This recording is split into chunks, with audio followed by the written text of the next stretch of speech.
The telautograph, an analog precursor to the modern fax machine, transmits electrical impulses recorded by potentiometers at the sending station to servomechanisms attached to a pen at the receiving station, thus reproducing at the receiving station a drawing or signature made by the sender.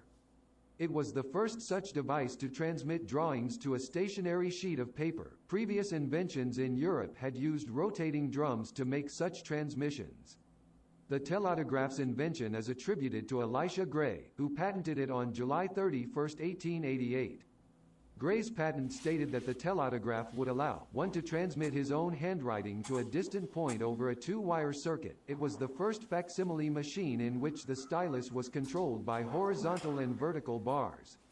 The telautograph was first publicly exhibited at the 1893 World's Columbian Exposition held in Chicago. While the patent schema's geometry implies vertical and horizontal coordinates, systems used in the 20th century, and presumably before, had a different coordinate scheme based on transmitting two angles. In an 1888 interview in The Manufacturer and Builder, Volume 24, Number 4, pages 85 to 86, Gray made this statement: "By my invention you can sit down in your office in Chicago, take a pencil in your hand, write a message to me, and as your pencil moves, a pencil here in my laboratory moves simultaneously, and forms the same letters and words in the same way. What you write in Chicago is instantly reproduced here in facsimile. You may write in any language, use a code or cipher, no matter, a facsimile is produced here. If you want to draw a picture, it is the same, the picture is reproduced here. The artist of your newspaper can, by this device, telegraph his pictures of a railway wreck or other occurrences just as a reporter telegraphs his description in words." By the end of the 19th century, the telautograph was modified by Foster Ritchie.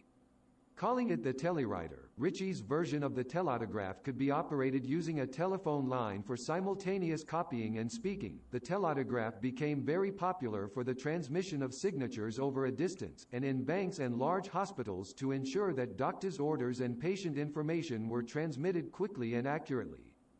Teleautograph systems were installed in a number of major railroad stations to relay handwritten reports of train movements from the interlocking tower to various parts of the station.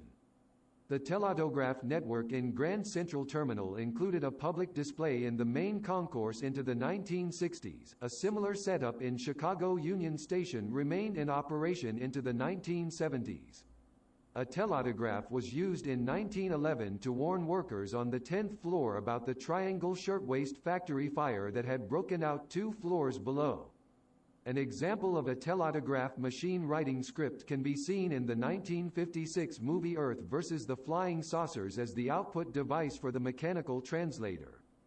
Teleautograph Corporation changed its name several times. In 1971, it was acquired by Arden Mayfair. In 1993, Donka Industries purchased the company and renamed it Donka Omnifax.